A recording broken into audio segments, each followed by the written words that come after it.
قال لا تخافا إنني معكما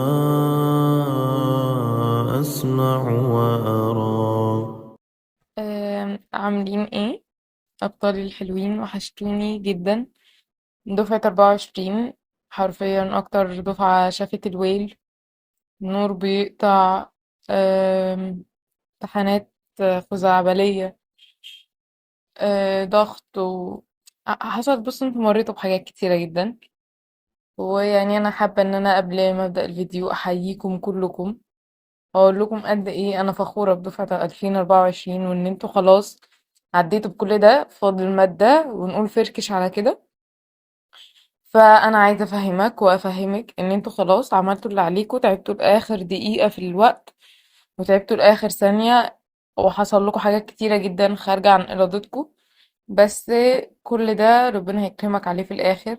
حتى لو ما جبتش الكليه اللي انت نفسك فيها، او لو ما جبتش المجموع اللي انت نفسك فيه، ربنا هيكرمك في الاخر بحاجه انت ما كنتش تتوقعها لنفسك. او حتى لو مثلا كليه انت مش حاببها وخلاص، انت ده نصيبك وهتدخلها.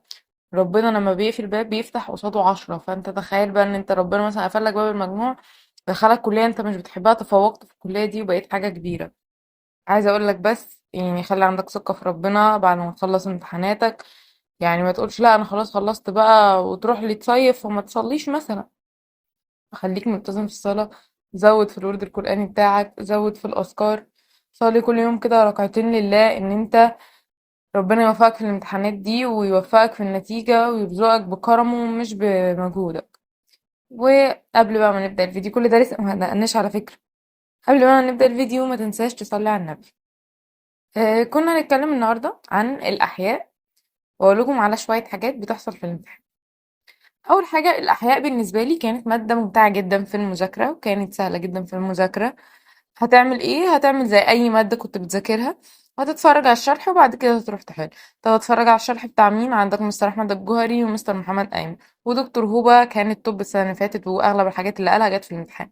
طيب كل ده هنركنه على جنب عشان نقولك على كام تريكات. اول حاجة كده، امتحان الاحياء انت هتذاكر وهتلاقي اسئلة انت اول مرة تشوفها. ولا ده كمان وانت بتحل، مش لازم في الامتحان نفسه. هتبقى مذاكر كويس جدا وفي اسئلة انت مش فاهمها ومش عارف ايه ده. تمام، وتبقى فاهم بقى ان الاجابه دي اللي هو لا دي صح 100%، وفي الاخر تكتشف ان هي غلط. طيب الاحياء بالاخص بيلفوا ويدوروا فيها كتير، وفي امتحان في احتمال 90% انه يجي صعب، بما انه جاب الجيولوجيا سهل. انا مش بقول لكم انه جاي صعب، انا مش عارفه، بس انا بقول لكم في احتمال انه يجي صعب. فاحنا نعمل على الاحتمالين، جه سهل او جه صعب. اول حاجه لو جه سهل احنا كده كده مذاكرين. طب لو جه صعب، اول حاجه لازم تدوس عليها هي البيولوجيا الجزئيه والمناعه. اكتر حاجه بيلعبوا فيها اقسم بالله. والتكاثر، اللي هي اخر حته مش فاكره. استنى، بس كده افتكرت معلش. اللي هي بتاع دورة بتاع سبايرو جايرسا، مش فاكرة، ما علينا. هو أهم حاجة تكاثر، مناعة، دي ان ايه. طب انت كده قلتي يعتبر 3 فصول مهمين، واحنا اصلا عندنا يعتبر 5. لا انا بقى مش بتكلم في كده دلوقتي، انا بتكلم دلوقتي انك تدوس قوي على الدي ان ايه، وتدوس على التكاثر. الهرمونات انت كده كده يعني شوف حاجة الهرمونات اللي مش موجودة في المفاهيم، ودي يبقى ذاكرها او راجع عليها. بس اهم حاجتين بجد البيولوجيا الجزئية والمناعة، تليهم التكاثر، بعد كده الهرمونات، بعد كده بتاع ده الدعامة والحركة. بص احنا هنمشيهم بالترتيب من تحت لفوق، يعني من اول البيولوجيا الجزئيه اللي هو من الاخر لغايه الدعامه. هنمشيهم بقى تذاكرهم بالترتيب ده، وهتذاكرهم بالاهميه دي، وهتحل بالاهميه دي. طيب انت دلوقتي هيجيلك تريكات كتيره جدا عن الدي ان ايه والمناعه، وكمان ما تستبعدش التكاثر. وبالنسبه للهرمونات هو هيلعب لك في اسماء الهرمونات بجد. هاي اللي هو بقى عارف اللي هو يجيب لك اسامي شبه بعض ويشتتك. كل اللي انا طالباه منك انك تبقى مثلا، احنا عندنا في الكليه بنبصمج، والبصمجه والله والله العظيم دي مش حاجه تدل انك مش مذاكر او كروت الماده والكلام ده، لا. انت دلوقتي هتبصمج ايه؟ اسماء الهرمونات، يعني مثلا هرمون ده لده، هرمون ده لكذا، ده لكذا، فاهم؟ على اساس انك لما يبقى في الامتحان تبقى فاكر اللي انت كنت عامله لنفسك وتحل على طول، لانه هيجيب لك اسماء هرمونات كتيره قوي، بتاع ده شبه بعض، وانت تلخبط بقى يا عم مع نفسك، ماليش دعوه. فهو الفكره في ده. طيب انت دلوقتي هتعمل ايه؟ اول حاجه هتسمع الشرح من تحت لفوق، من اول دي ان ايه لغايه الدعامه، هتسمعه بالترتيب ده.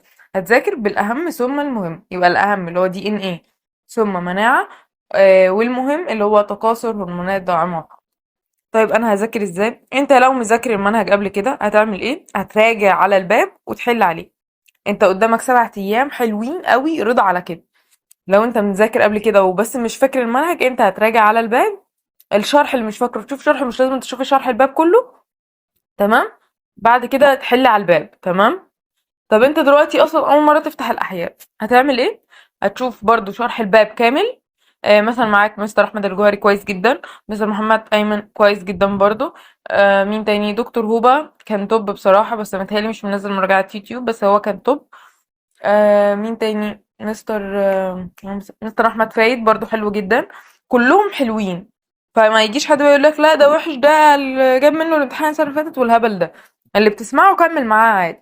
هتعمل ايه؟ هتسمع مراجعه الباب. لو انت لسه بادئ المنهج حالا، هتبدا انك هتسمع مراجعه الباب، بعد كده هتحل على الباب، بعد كده تدخل على الباب اللي بعده، وهكذا. الحاجات اللي انت هتغلط فيها، انت هتغلط كتير جدا في الاحياء، لان الاحياء حرفيا اللي هو ينطبق عليها اللي هو ميه من تحت تبني. عارف اللي هو مادة انت من بره كيوت وبتحبها، وفي الاخر تكتشف ان هي المادة اللي هتنقصك كتير. انا مش بخوفك والله، بس انا بقولك يعني. انت دلوقتي خلاص ذاكرت الباب، حليت عليه. الحاجات اللي انت غلطت فيها تعلم عليها مثلا بماركر، او تعلم عليها باي حاجة، عشان في ليلة الامتحان هتراجع كل الاسئلة اللي انت غلطت فيها. تمام. ويعتبر كده انا ما عنديش حاجة تانية اقولها. بس عايزة اودعكم تاني والله. يعني فكرة ان ده اخر فيديو صوره دفعة 24، الموضوع خانقني وحاسة ان انا عايزة اعيط.